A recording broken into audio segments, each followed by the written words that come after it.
tema especial para cada viernes, y el tema de hoy tiene que ver justamente con esta proximidad de la Pascua, con esta Semana Santa que estamos visitando de una forma muy particular.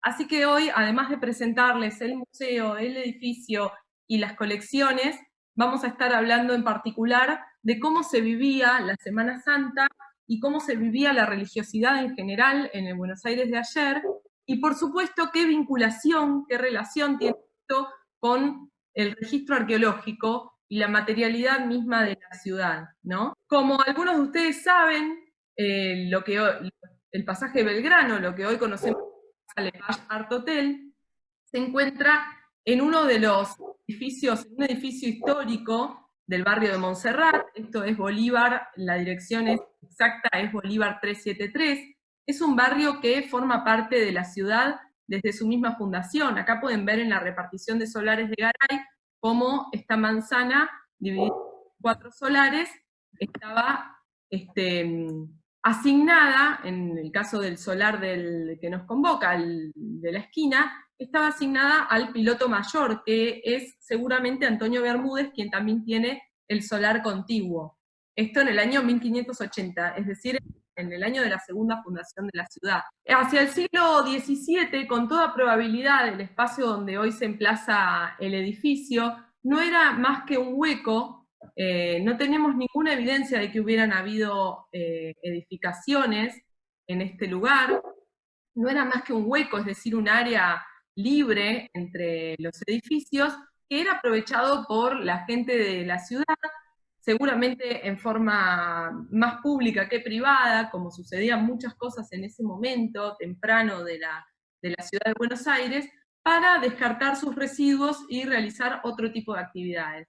Esto lo sabemos por la documentación histórica y también lo sabemos porque las excavaciones arqueológicas que desarrollamos en el lugar nos permiten ver una cantidad de pozos de basura y de contextos de descarte de residuos que no se corresponden con una única, con el uso del lugar por parte de una única familia durante todo este tiempo, sino que más tienen que ver con el uso quizás más oportunista por parte de distintos pobladores. Lo mismo puede decirse a partir, como les decía, de la documentación histórica, porque tiene que llegar el siglo XVIII tardío para que tengamos evidencia gráfica y documental de una edificación permanente en el lugar, que es la casa de Altos del matrimonio constituido por la señora Josefa Puebla y el señor Francisco de Almandós, que enalzan allí su casa de Altos, donde residen, y también comercio de venta al menudeo. Ellos son comerciantes y se dedican al comercio de ultramar, pero tienen también su pulpería, su negocio de venta al público minorista, en el mismo edificio de lo que hoy es la esquina de Bolívar y Avenida Belgrano. Ahí lo pueden ver en el plano. Este es un plano de 1756, el plano de un jesuita francés. Pueden ver que el área en cuestión está señalado con una flecha y es un área abierta en la que no hay edificación alguna. Para el siglo XIX tenemos, como corresponde para el gran crecimiento que estaba protagonizando la ciudad, un montón de cambios de propiedad, un montón de pases de manos y un montón de modificaciones en este edificio original de fines del siglo XVIII, ¿no? La propiedad en 1868 es adquirida por el famoso Martín de Álzaga. Él se casa con Felicitas Guerrero. Después, al morir él, Felicitas hereda la propiedad, y una vez que ella es asesinada, es víctima de femicidio, su padre, Carlos Guerrero, es quien termina siendo el propietario de este predio, adquiere a su vez un predio lindero para agrandar la propiedad, incorpora toda la esquina con una fachada sobre la calle Bolívar y una fachada sobre la avenida Belgrano, y manda construir el nuevo edificio, lo que es el Pasaje Belgrano, una galería comercial a cielo abierto, ¿no? Con un pasaje a cielo abierto que dobla en L desde la calle Bolívar hasta la avenida Belgrano, y que contaba con distintos locales en la planta baja. Entre ellos se destaca el belga Enrique Le Page, que, bueno, hoy le da el nombre también al hotel y a la galería de arte. Enrique Lepage, como dije, es un inmigrante belga, comienza estableciendo ahí su negocio de importación de artículos de fotografía, y posteriormente allí, de la mano de sus empleados y luego gerentes, Max Glucksmann y Eugenio Pi, se da inicio en lo que hoy es el Casa Lepage Art Hotel, se da inicio al mismísimo cine nacional y a todo un emporio vinculado con la industria de la fotografía, la cinematografía y el registro sonoro. Entre los nombres que podemos destacar que tuvieron que ver con todo este proceso está nada más y nada menos que el de Carlos Gardel. En 1923, el edificio es adquirido por la Continental Seguros Generales. Era un edificio distinto al que vemos hoy. Era un edificio neoclásico, ecléctico, con todas las características arquitectónicas, ese lenguaje arquitectónico que emulaba el de las grandes capitales europeas. En 1923, ya con otra idea de lo que era la vanguardia arquitectónica, se le encarga, no en 1923, sino más tarde, en 1932, pero de la mano de la Continental Seguros Generales, se le encarga al arquitecto Alejandro Virasoro la modificación de este lenguaje, del lenguaje arquitectónico del edificio y de otros aspectos, ¿no? Como la circulación vertical. Se intenta que la circulación de luz y de aire fuera mejor en el piso superior. Esta es una de las intervenciones que le dan un valor extra al edificio, que ya lo tenía ser un edificio del siglo XIX, ¿no? Y además, el padre del Art Deco le da, como decíamos, un valor agregado.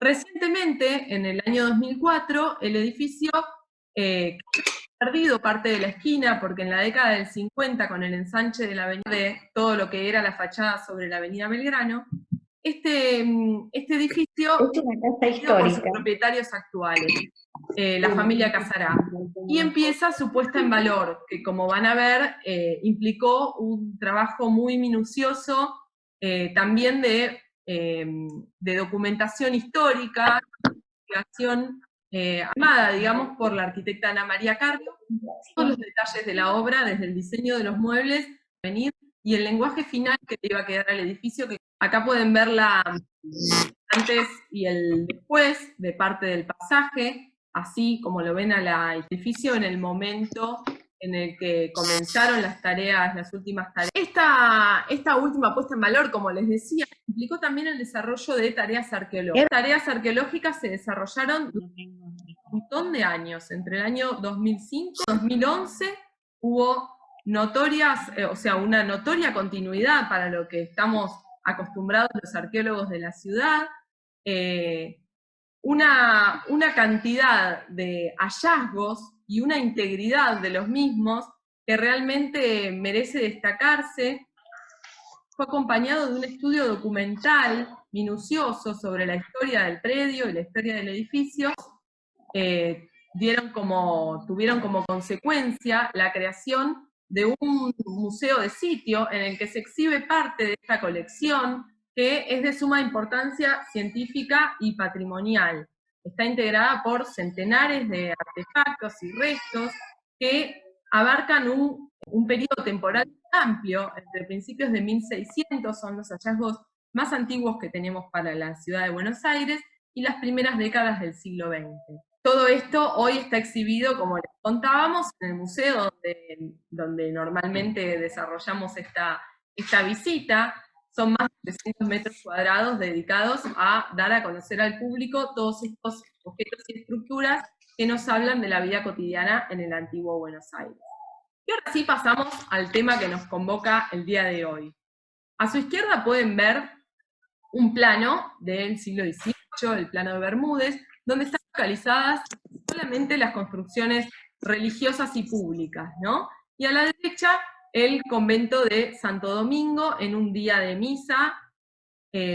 Todo esto para empezar a hablar de cómo se vivía la Semana Santa y cómo se vivía la religiosidad en el Buenos Aires colonial y poscolonial. tenemos varios cronistas que nos hablan de cómo las costumbres de ese momento implicaban un respeto bastante cuidadoso de las festividades religiosas, de los sacramentos. La gente debía postrarse ante el toque de oración, a rezar, santiguarse al pasar por una iglesia, hacer una misa, celebrar una misa anterior, previo a cada viaje y a distintas ocasiones de importancia. Era una sociedad, como toda la sociedad occidental, y particularmente la de influencia española en ese momento, en la que se le daba mucha importancia a la religión. Ahora bien, también tenemos los cronistas que dicen que esto no tenía nada de raro, porque, bueno, sí, en toda la esfera de acción de España, y además cuentan que en realidad en Buenos Aires las costumbres religiosas se habían relajado bastante. La cuestión es que las festividades más importantes que se desarrollaban en relación con lo religioso en el Buenos Aires colonial tenían que ver con la fiesta del Santo Patrono, San Martín de Tours, con el Corpus Christi y con la Semana Santa. La Semana Santa, a partir de los cronistas, se vivía de una manera muy especial, implicaba muchísimas actividades y involucraba a todos los pobladores. Les voy a leer a propósito. ¿Qué diferencia entre antaño y hogaño? Antes, cuando la religión no había huido desterrada por la duda, y cuando la fe hacía estas maravillas, la Semana Mayor era distinta a la de ahora. Los buenos de nuestros abuelos habían ayudado y comido de viernes toda la cuaresma. No habían dejado de asistir a las pláticas y sermones de los más famosos predicadores de la época, y, confesados y tranquilos, se preparaban para las fiestas. Solo de pensarlo sentían cierto placer. Irían a la seña y a las tinieblas el miércoles santo, al lavatorio y a los monumentos el jueves, a las 3 horas y al pésame el viernes, y el sábado a la gloria y a ver quemar los judas, ceremonias que se celebraban entonces con mucha pompa y un poco de más recogimiento del que hoy se acostumbra. La ciudad presentaba otro aspecto, parecía que se alegraba y que se entristecía, que se alegraba por la multitud de gentes que recorrían las estaciones por el ruido infernal de las matracas, por la infinidad de gente que asistía a los templos con la mayor devoción, y que se entristecía por los velos que cubrían los altares, por las campanas que no se tocaban, por los coches y carretillas que no salían, por los rezos que se escuchaban no solo en las iglesias, sino en las calles, por los rostros demacrados por la vigilia y la penitencia, y por el desfile lento, pausado, de las procesiones que pasaban bajo un sol ardiente y canicular, y en medio del silencio solo interrumpido por las matracas. Lo que ven es la procesión de la Virgen del Rosario, según Carlos Pellegrini. Bien, ahora vamos a ver un poco cómo se relaciona toda esta vida religiosa con lo que los arqueólogos estamos explorando, que es la materialidad, cómo vivía la gente, la relación con los objetos, ¿no? Y con los espacios. Y antes que nada tenemos que mencionar a la orden jesuítica. La tenemos que mencionar porque además la manzana de las luces, es decir, la manzana jesuítica, está a pocos metros del pasaje Belgrano. Acá a la derecha ven un dibujo del gran arquitecto Carlos Moreno, donde se ve la construcción de la manzana de las luces, y a la izquierda tienen, como a modo de ejemplo de la participación que tuvo la orden jesuita en la construcción de la cultura material colonial en toda su área de influencia, unas tejas jesuítico-guaraníes. Se distinguen además por estos diseños que estaban inscritos, grabados tanto en tejas como también en baldosas, en ladrillos, y que los vamos a ver también en las tinajas y en otros objetos cerámicos de producción jesuítica. Lo que tenemos en esta diapositiva también tiene que ver con la influencia de las órdenes religiosas en la construcción de la materialidad, porque a la izquierda tenemos la excavación del pozo de basura de los franciscanos, que se excavó hace algunos años en Barrancas de Belgrano, que fueron ellos quienes comenzaron a explotar la cal de la calera natural, del yacimiento natural que hay en Barrancas de Belgrano, para construir sus iglesias y que después se generalizó al uso popular, digamos, civil, para blanquear los edificios y realizar la cal para las construcciones. A la derecha vemos otro dibujo de Moreno en el que tanto indígenas reducidos como esclavos africanos, como este niño que vemos acá, están participando en la producción de hierro. ¿Cómo lo vemos en la arqueología y en particular en el pasaje Belgrano? ¿Cómo vemos esta vida religiosa? La vemos en pequeñas muestras. Por ejemplo, a la izquierda una cuenta de rosario, sabemos que es de Rosario, esta es una cuenta de vidrio, con toda probabilidad veneciana, data de principios del siglo XVII, y sabemos, o suponemos, que se trata de una cuenta de rosario porque tiene el alambre, ¿no?, que todavía se conserva, el alambre de cobre, que mantiene unidas las distintas piezas de este rosario. Como pueden ver, es una cuenta facetada. Imagínense las características de la excavación arqueológica para dar con hallazgos tan pequeños. En este caso es una cuenta que tendrá de diámetro aproximadamente 8 milímetros, pero también se han encontrado mostacillas, es decir, mucho más pequeñas. A la derecha lo que vemos es lo que quedó de una piedra de afilar hecha en arenisca roja, una roca que nos pone en directa relación con la esfera jesuítico-guaraní, porque piensen ustedes que es la roca con la que están construidas, por ejemplo, la misión de la reducción de San Ignacio Miní. Estas artesanías que producían los guaraníes en contextos de reducciones eran comercializadas por los jesuitas y eran llevadas a Buenos Aires y otros centros urbanos donde no había tantos talleres establecidos de muchas cosas muy necesarias para la vida cotidiana de la gente. Yo les había comentado que muchos de los símbolos que se ven en las tejas y en los ladrillos en distintos sitios de la esfera jesuítico-guaraní también se veían en algunas tinajas. Esta es una tinaja, la de la izquierda, una gran tinaja, en realidad recuperada por la mitad, que se encontró durante las excavaciones del pasaje Belgrano, y que, como ven en el detalle, tiene como grabado un corazón flechado. Este corazón flechado tiene que ver en la iconografía cristiana con San Agustín, y nos hace hipotetizar que esta tinaja habría correspondido al convento de agustinos en Mendoza, que producía vino y otros productos, y los enviaba en estos grandes tinajones a Buenos Aires para su comercialización.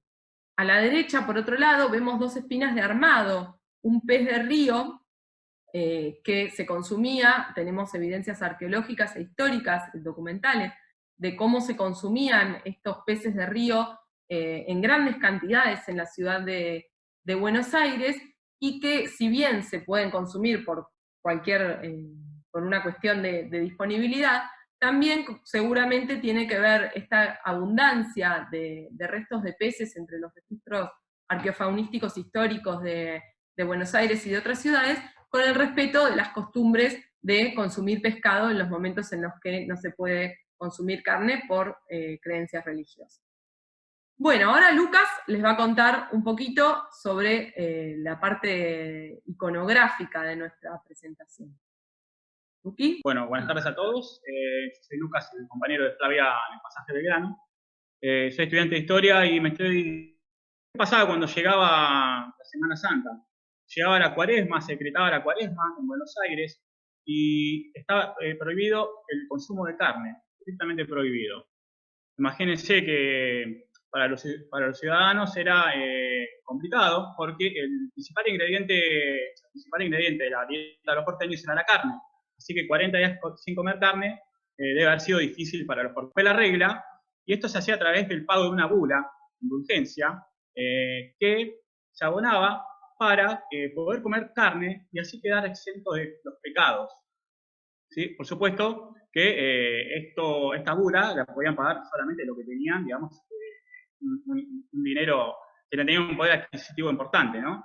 Mariquita Sánchez de Thompson, en sus crónicas, habla sobre esta bula, y le voy a leer unas líneas, y dice lo siguiente: después vino otra bula, dice, para comer carne 4 días por semana. Esta bula se pagaba según la fortuna de cada uno. La cabeza de familia pagaba 12 o 20 pesos más.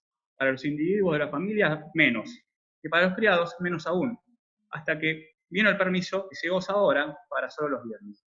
Así que bueno, al no poder consumir carne, o el que no tenía el acceso, digamos, para pagar esa bula, se alimentaba de pescado. Tenemos el gran Río de la Plata, que para esa época, que no estaba tan contaminado como está ahora, tenía gran abundancia de pescado.